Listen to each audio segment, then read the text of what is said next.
Será que aqueles remédios usados como os descongestionantes nasais, como Neosoro, Rinosoro, causam trombose?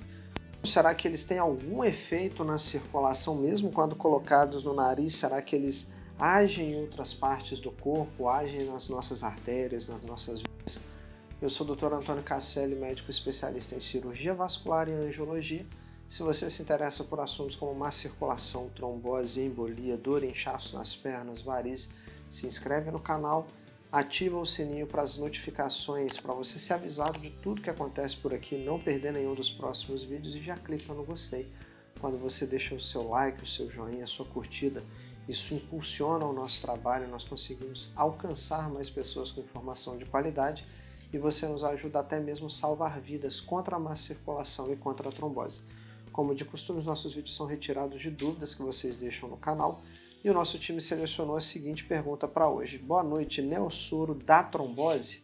Então, vamos falar sobre os descongestionantes nasais, se eles prejudicam ou não a nossa circulação. Então, o Neosoro ele é um descongestionante nasal, ele é usado para aliviar temporariamente os sintomas de congestão nasal causado por alergias, por conta de resfriados, sinusites e outras condições respiratórias que entopem o nosso nariz. Tanto o Sorine quanto o Rinosoro também são descongestionantes nasais similares ao Neosoro, que também contém a nafazolina. A nafazolina está na composição desses produtos nasais, então tudo que eu vou falar aqui inclui essa substância, a nafazolina em menor quantidade, a oximetazolina, que são substâncias que podem, de certa forma, interagir com a nossa circulação. Então, tudo que eu vou falar para o Neosoro também vale para o Rinosoro, para o Sorine e para outros que tenham a nafazolina. Esses descongestionantes nasais, eles agem principalmente por meio de um mecanismo de vasoconstrição. Significa diminuir o calibre dos vasos sanguíneos no local onde eles são aplicados. E tanto a nafazolina quanto a oximetazolina, eles são produtos que agem na circulação causando essa vasoconstrição. Então, quando a gente tem essa interação na circulação do nariz, eles causam o estreitamento dos vasos sanguíneos presentes na mucosa nasal e na membrana que reveste o nosso nariz, né? no epitélio, na mucosa do nosso nariz. E isso vai resultar numa redução do inchaço e da congestão nasal, facilitando assim a respiração, aliviando aqueles sintomas de nariz entupido, aquele desconforto, aquela pressão no rosto. Além dessa vasoconstrição, esses descongestionantes nasais, eles também podem ter algumas propriedades anti-inflamatórias, que aliviam a inflamação no local, naquela mucosa inflamada. E esses anticongestionantes nasais, eles também têm propriedades anti-inflamatórias, diminuindo um pouco a inflamação na mucosa nasal. É importante a gente falar que esses descongestionantes, eles são destinados para serem usados apenas temporariamente, de acordo com as instruções do fabricante, com orientação médica. Eles são feitos para ser usados naquele período onde a pessoa está com o nariz entupido, está passando por um resfriado, uma sinusite, um problema. O uso prolongado ou abusivo, quer dizer o quê? Em muita quantidade de descongestionantes nasais, podem levar a efeitos colaterais como irritação nasal, congestão de rebote, ou seja, quando você para o nariz fica ainda mais entupido. E alguns desses produtos também podem levar à dependência, já que a pessoa não consegue ter a sensação de sufocamento, angústia por não respirar bem, já que ficou dependente desses descongestionantes. Em casos raros, o uso excessivo de vasoconstritores nasais pode contribuir para o estreitamento dos vasos sanguíneos em outras partes do corpo, já que o excesso dessa substância entra na corrente sanguínea e esse uso abusivo da nafazolina e outros derivados, eles podem ganhar a corrente sanguínea e chegar em regiões distantes do nariz, como por exemplo nos nossos braços e nas nossas pernas. E isso pode aumentar ligeiramente o risco de trombose venosa profunda, que é a famosa TVP, que é a formação de coágulos sanguíneos nas veias das nossas pernas, ou seja, as células do sangue elas se agrupam, elas se aglomeram formando os coágulos sanguíneos. Embora esses efeitos no resto do corpo, esses efeitos à distância da anafazolina são menos comuns com os descongestionantes nasais, né, usados somente no nariz, existem alguns relatos que o uso excessivo ou o uso inadequado ele pode levar à absorção desse medicamento não só pelo nariz, como o excesso pode ser absorvido também pela mucosa da boca e da via digestiva, e esses efeitos na corrente sanguínea pode causar efeitos colaterais à distância, até mesmo além da trombose que eu já te falei, como a elevação da pressão arterial, palpitações, aquela sensação de coração acelerado, nervosismo, insônia, irritabilidade e até mesmo problemas circulatórios, como eu já te falei, como a trombose e a embolia. Só que, mais uma vez, pessoal, eu estou falando isso para o uso excessivo, para o uso abusivo do remédio. Normalmente, soro, rinossoro, os outros descongestionantes nasais, eles são bem tolerados, inofensivos e agem só no local.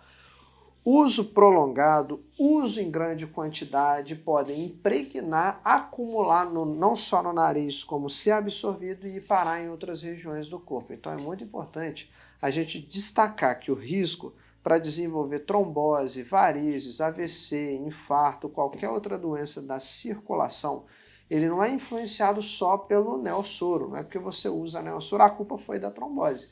Né? A gente tem correlação das doenças da circulação com a idade, com o histórico médico da pessoa, o estilo de vida, o uso de hormônios, cigarro, o álcool, a alimentação, falta de exercício físico, diversos outros fatores podem colaborar para a pessoa ter trombose ou embolia. Na verdade, esses fatores são mais comuns do que o próprio neossoro, mas o neossoro pode ser um fator a mais, principalmente para pessoas que estão, por exemplo, né, acima do peso, fumando, tomando hormônios como anticoncepcionais, para pessoas que não se alimentam corretamente, não se hidratam, para pessoas que estão ingerindo na sua dieta várias toxinas. Então o neossoro ele é apenas mais um fator de risco que, para quem faz o uso abusivo e em grandes quantidades por longos períodos, pode contribuir para uma má circulação e uma trombose. Isso é raro, não é comum acontecer, mas é possível.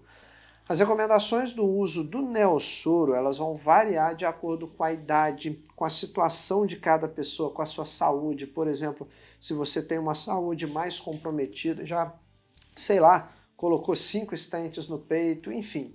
É muito importante você ter auxílio de um profissional para que você faça o uso correto. E o que eu vou falar aqui é apenas uma recomendação geral, tá bom? Uma orientação geral que serve para a maioria das pessoas. Então, para adultos e adolescentes acima de 12 anos, a dose usual desses descongestionantes nasais geralmente é de 2 a 3 gotas em cada narina, de 3 a 4 vezes ao dia.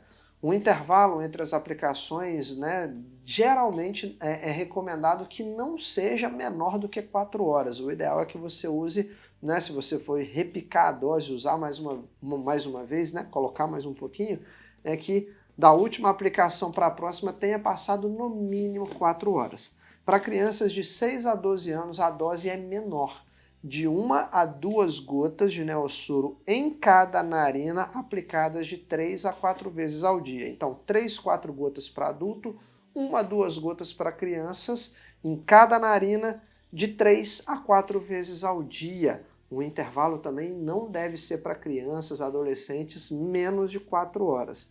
E se você tem, né, um filho com menos de 6 anos, a recomendação é que você use descongestionantes nasais infantis, onde geralmente são feitos somente de soro fisiológico.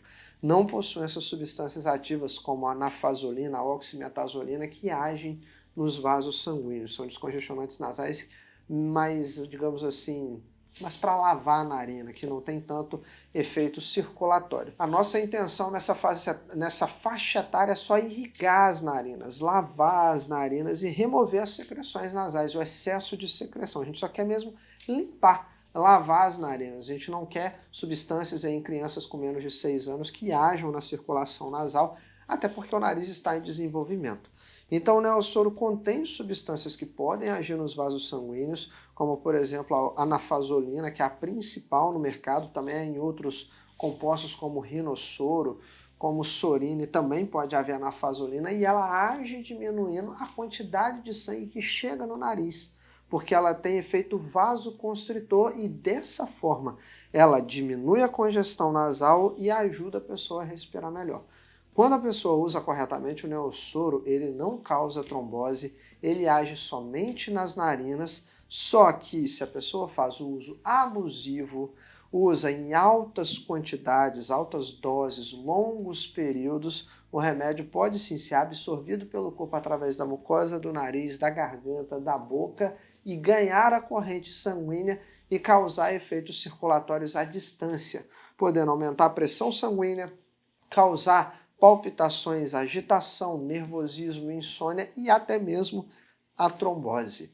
E quando a gente usa da forma certa, o uso é super seguro, super tranquilo, mas você precisa se lembrar que existem diversos fatores de risco para trombose que também você precisa combater, independente se você usa ou não o Neossoro e caiu aqui nesse vídeo.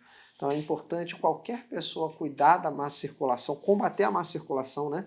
Cuidar da sua circulação para não ter má circulação e trombose. Então é importante você ter cuidado com a sua alimentação, com as veias na sua perna se você tem varizes, enfim, o seu foco deve estar exatamente aí na prevenção, em combater fatores de risco e diminuir, por exemplo, a chance de você desenvolver uma trombose e uma embolia. E para isso eu te convido a conhecer diversos outros vídeos aí no nosso canal, gratuitos, com dicas importantes e valiosas que vão te ajudar nessa missão. Mas se você quer ir além, na descrição desse vídeo tem um e-book gratuito com 10 dicas práticas de como combater a má circulação e a trombose. Então é só ir na descrição desse vídeo e fazer o download gratuito do nosso e-book com 10 dicas práticas para cuidar das suas veias, fortalecer a sua circulação. E na descrição desse vídeo também tem um link do SOS Má Circulação e Trombose.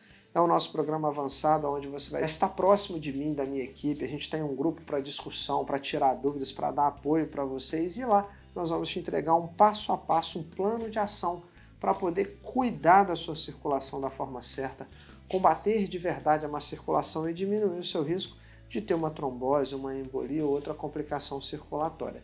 Não esquece de clicar no gostei, se inscrever no nosso canal e deixar um comentário.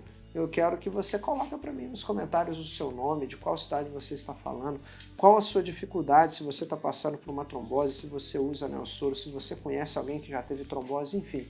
Quero saber o que está passando aí do outro lado da tela para eu trazer aqui um conteúdo cada vez melhor para vocês. Então vai lá, deixa um comentário para mim, a sua pergunta, a sua dúvida. Você pode ser o próximo a ser selecionado para a gente trazer a resposta aqui em vídeo. Falando em vídeo, estou te esperando então no nosso próximo encontro. Até lá!